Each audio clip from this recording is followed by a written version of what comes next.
हरे कृष्णा। आप सभी को राधा अष्टमी की बहुत बहुत बधाई and may Radha Rani bless you with Krishna Prem on this auspicious and special day. तो आज हम अपनी सीरीज से थोड़ा साइड हटकर श्रीमती राधा रानी के प्राकट्य पर चर्चा करेंगे।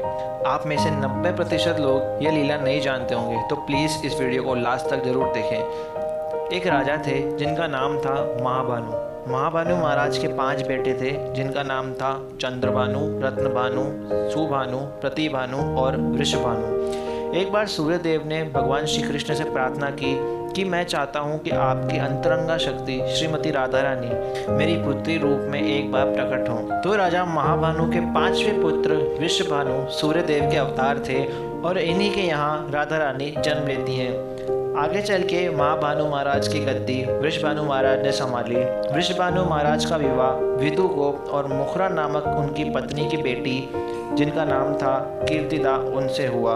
वृषभानु महाराज और कीर्तिदा का विवाह हो तो गया, पर कई वर्ष बीत गए और उनके कोई संतान नहीं हुई। एक बार कीर्तिदा जी ने वृषभानु महाराज से कहा कि आप सदैव नारायण की पूजा करते हैं, आप जाइए और इस बार कात्यायनी माता की पूजा कीजिए। जैसा कि हमने पिछली वीडियो में देखा था, भगवान श्री कृष्ण की योगमाया शक्ति से भौतिक इच्छाएं पूर्ण होंगी।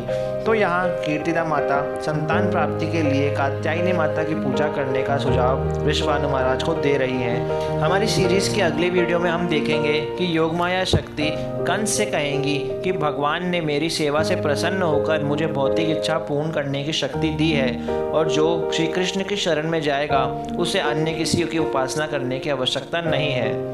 यह वीडियो किसी भी देवी देवता का अपमान नहीं करना चाहता। यह जो कुछ भी बताया जा रहा है श्री रूप गोस्वामी, जो कि भगवान श्री कृष्ण चैतन्य के शिष्य थे, उनके द्वारा लिखे गए ग्रंथ भक्ति रसामृत सिंधु से बताया जा रहा है। तो आगे रूप गोस्वामी बताते हैं कि वृषभानु महाराज कात्यायनी माता के विग्रह के सामने बैठे थे और बहुत दिन तपस्या करने के बाद दुर्गा माता वृषभानु महाराज के सामने प्रकट हुई और कहा, हरि नाम बिना वत्स कर्ण शुद्ध न जायते, तस्मात् शयन हे राजन हरि नाम तु कीर्तन, ग्रहण हरि नामानि यथा क्रमम विदधता। अर्थात हरि नाम के बिना तुम्हारे कान शुद्ध नहीं होंगे। हे राजन, तुम जाओ और हरि नाम ग्रहण करो और उसका कीर्तन करो। अगले दिन वृषभानु महाराज यमुना तट पर कृतुमुनि नामक एक गुरु वहाँ रहा करते थे, उनके पास जाते हैं और सारी घटना बताकर उनसे नाम दीक्षा लेते हैं और तब उन्हें कृतुमुनि मंत्र देते हैं, हरे कृष्ण कृष्ण कृष्ण हरे हरे, हरे राम राम राम हरे हरे। तब पहली बार यह हरे कृष्ण महामंत्र दिया गया। इसके बाद वृषभानु महाराज इस मंत्र का जाप करने लगे और तब दुर्गा देवी ने उन्हें वर दिया कि उन्हें संतान प्राप्ति होगी। अगले दिन वह यमुना तट पर स्नान करने गए और उन्हें नदी में से एक बहुत तेज आता दिखा। वह पास गए तो उन्होंने देखा कि 1000 कमल की पंखुड़ियों वाला स्वर्ण कमल पुष्प है और उसमें एक बहुत सुंदर और तेजमयी छोटी सी बालिका है।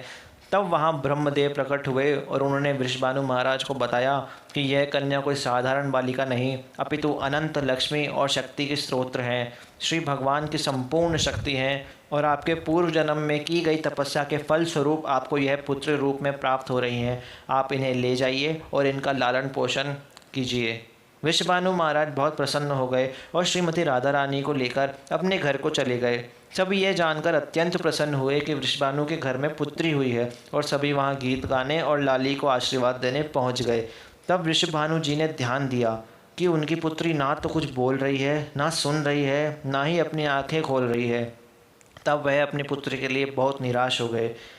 कुछ समय बाद नारद मुनि साधु के वेश में वृषभानु जी के सामने आए और राधा रानी के दर्शन हेतु वृषभानु जी से प्रार्थना करने लगे। तब वृषभानु महाराज ने नारद जी से कहा कि मेरी पुत्री ना सुन रही है, ना आंखें खोल रही है।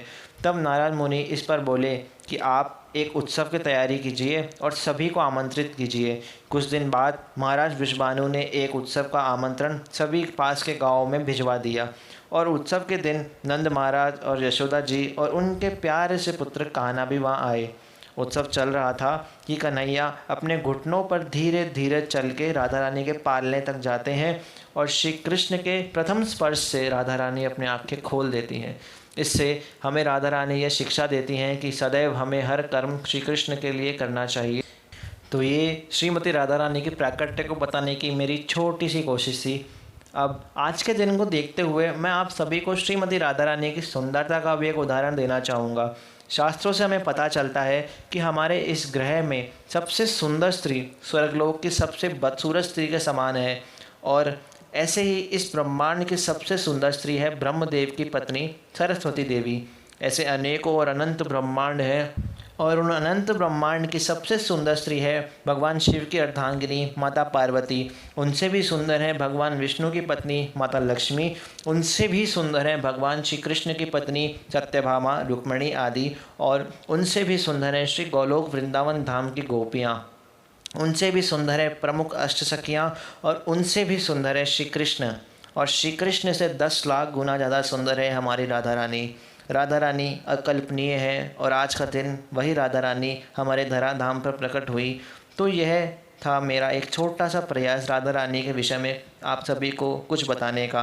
इस वीडियो में अनेक गलतियां होंगी, क्योंकि राधा रानी के तत्व को समझाना श्री कृष्ण के बस की बात भी नहीं है, इसलिए मुझे कोई गलती हुई तो क्षमा कीजिएगा। तो वीडियो पसंद आई हो तो चैनल को सब्सक्राइब करें और लाइक करें, और कमेंट में राधे राधे ज़रूर लिखें। हरे कृष्णा।